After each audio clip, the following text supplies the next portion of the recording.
Welcome to the Purple Stars podcast, the place where every life story and paw print has the power to touch your heart and inspire meaningful change. I'm Sarah Herzl, your host, a coach for health and mindset, a founder, an author, and above all, an animal lover. In this podcast, we bring together guests who share a deep love for our furry companions and offer unique perspectives on life and the life lessons they have learned from animals. If you're an animal lover who is eager to grow personally, this is precisely where you belong. Hi, everyone. Welcome back to the Purple Stars podcast. My name is Sarah. I'm your host, and I am really excited about today's solo episode because 1 year ago, we adopted our dog Felix, and I thought it would be a really beautiful and nice idea to come onto the podcast and share with you how we got our dog, because literally I spend, I would say, like every third or fourth day looking at pictures, looking at the time back when he was a puppy, how we got him. And for me, it's one of the most beautiful memories. And I thought, you know what? 1 year pup adoption anniversary, like what would be a better time than now to share this with you and maybe to take you a little bit back, like a little bit further than a year ago.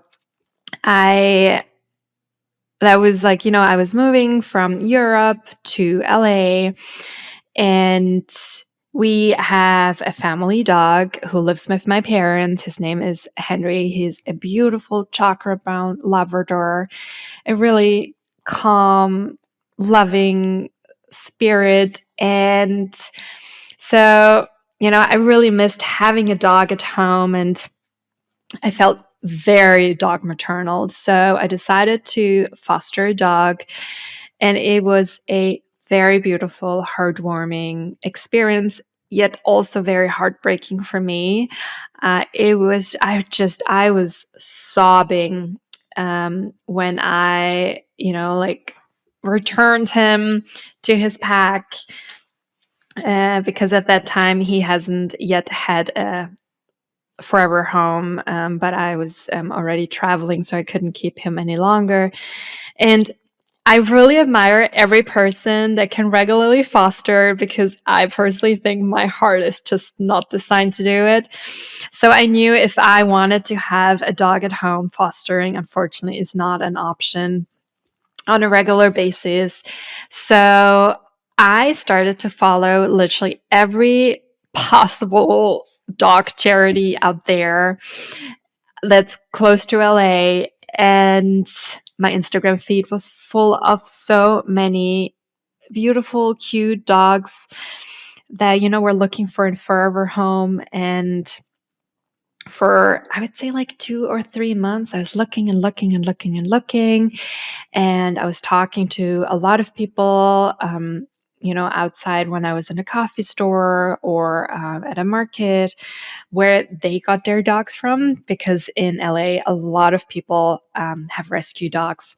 And many people did suggest all sorts of different foundations. So I did look into them. And then there was this one day, it was a Saturday, I will not forget. I was like, oh my God, I feel really this heart tug that I need to, today, right now, need to drive to that charity. So I drove there to look at one particular dog, and it turned out that that dog was in need to get a wheelchair. And I had this long thought about it, and I just came to the conclusion that with my, with the traveling I'm doing and all the work that I have, that unfortunately I just can't be the dog mom that this dog deserves. And so I drove back home, and I was really sad. But the one thing that did happen that day was that the person outside the building, when I went to my car, said, if you're looking for a dog, just keep like following the foundation. They usually bring in new dogs like almost like every week. So maybe next time, because, that person really saw how sad I was and disappointed that I just didn't find my dog that day. And a few days later, they posted a picture of Felix, and I thought, wow, what a cute dog. This could be my dog. And they also posted, many other pictures. So I thought, oh, wow, Felix. And his name wasn't Felix back then, but I was like, oh, it looks so cute. And then there was also a dachshund. So I sent my application, filled in all the forms. They ask you, like, what experience do you have with pets? And it's almost like an interview. And I thought, you know what? I'm going to show, like, just really the best sides of me. I also explained that I have a podcast, that I get to talk to all these amazing experts and about pets as well. And and that I've grown up with dogs, and that, like, my heart is just like so full of love for animals. Anyway, so I got a call and they said, oh, like, which of the dogs would you like? And immediately, without a doubt, I was like, oh, the one Shih Tzu mix, I think that would be my dog. And she said, like, from all the applications, you would be our number one pick. I'm not sure if she actually said this to everyone or just me. And she said, but you would have to come in tomorrow and, pick up the dog. And I remember thinking about it, and I, like, as excited as I was, I also got really, like, panicky, because I was like, oh my God, I'm not living in LA. Like, I don't know where to get, like, the best dog food. I don't know, like, how can I so quickly get, like, the dog leash and the harness and insurance and the bed and the blanket and all these things. And then I was like, you know what? Like, let's not be scared. Every opportunity comes with solutions. I literally can order most of the things on Amazon. I guess that the shelter probably is giving me first the food that I'm going to use for the first week or so, and then transition into whatever diet plan I think is great for him. So the next day, my husband and I, we drove there in the morning. And I remember we had to wait for 6 hours. It was really long wait. In the meantime, we went for a long walk. I was just so excited. And my parents back home in Austria were also waiting. It's 9 hours time difference. So they actually then stayed up really late just to wait for their grandchild to arrive. And what was so interesting, when Felix arrived, he was in a little carrier box with the other dog that I was also considering, the dachshund. And I thought, wow, that's also, like, really interesting. What a coincidence that they are, in the same box. And I obviously don't believe in coincidences. I think everything is, like, there is a reason for certain things. But yeah. And so I remember the first time I held him, I felt so much joy and so much excitement. And I was so, so grateful and so happy. So we drove back home. I was sitting with him in the back seat. I already brought, a t-shirt that I was wearing that night, just for him to already get, like, the sense of smell. I also got, like, a really cozy blanket for him. And he had this, like, he was just so, so tiny. He was a bit more than, like, like 2 hands full, and so sweet. And he just had these huge eyes looking around, and it was just amazing.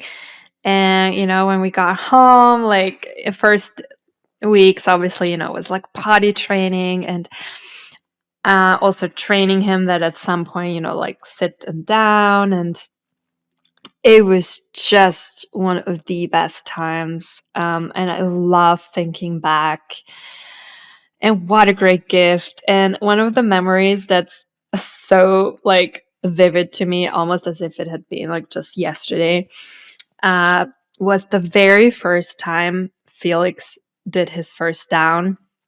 And, like, I watched all these YouTube videos, how to train a dog and how to, like, teach them down, because although I have grown up with dogs, I wasn't the one training them. It usually were my parents. And so the first down he did, I got so excited. I was celebrating this moment. I FaceTimed my parents just to show them as well. And back then I was also thinking, wow, what if we as humans would actually celebrate our tiny steps as much as we celebrate the tiny steps that our dogs do, our dogs take on their journey of training? Like, isn't it awesome? Because, sometimes as humans, we just tend to forget that even like the smallest step are huge progress. And yeah, so I very early, like made sure that we're already going on car rides, so he gets used to the carrier and not just uses the carrier when going to the vet. We also took him to the mountains and where he saw his first snow, and it was so amazing. Like, we had to first walk in front of him to make like a little path in the snow because he was so tiny that he just couldn't really walk otherwise. But like, you should have seen his face when he saw his first time snow, and also the first time on the beach once he was allowed to go there after vaccinations. I literally, like, he had so much joy. He was running around and almost as if he was saying, "Oh my God, Mama, I love my life. This is amazing. Like, I didn't know like that this could be so beautiful." And yeah, so these were like the first, I would say 2 or 3 months. I was all like adjusting, changing certain things in my lifestyle. Also, obviously, in the beginning, like, very little sleep.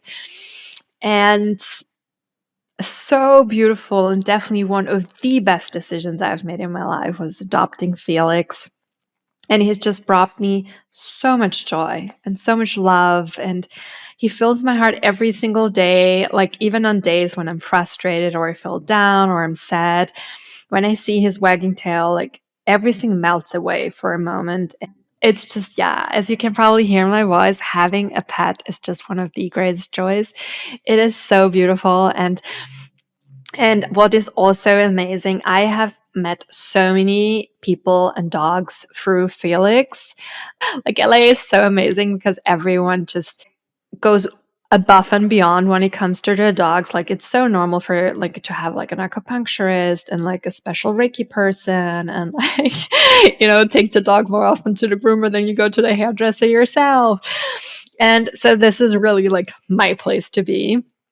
And through Felix, I also met one of my now closest friends, and also Felix's closest friends, her dogs. And yeah, so he has just really connected me with so many amazing people and animals, and also has really shown me, when I'm scared, that to always remember that any opportunity that comes my way, as long as I have the courage to walk through the door, there will be solutions and that I will figure it out. And um yeah, it's just, and that just, animals are the best.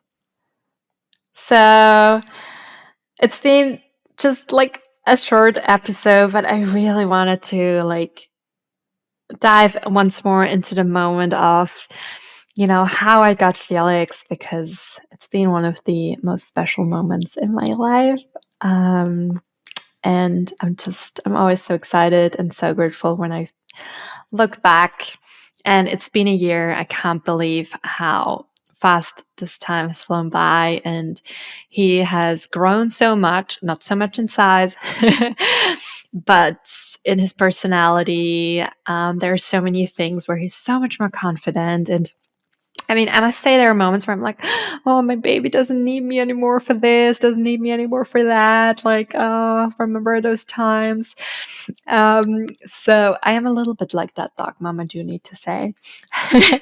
But overall, it's so beautiful to see how he has become his own personality.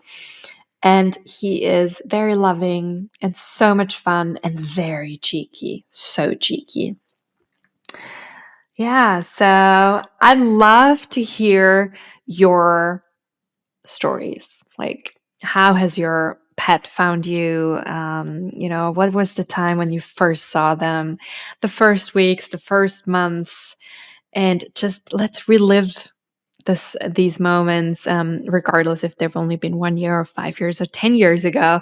Like, I always love to, when I talk to people on my walks, so often we talk about the times when they adopted their dogs or got them from the breeder and how it was and how exciting and thrilling and also sometimes nerve-wracking. It's just so beautiful to, revisit moments that just brought us, or were actually the birthplace of so many more beautiful memories. So that's it from Felix and me. And I hope you really enjoyed this episode as much as I did, because it just brought me so much joy talking about Felix. And I hope to see you next Wednesday.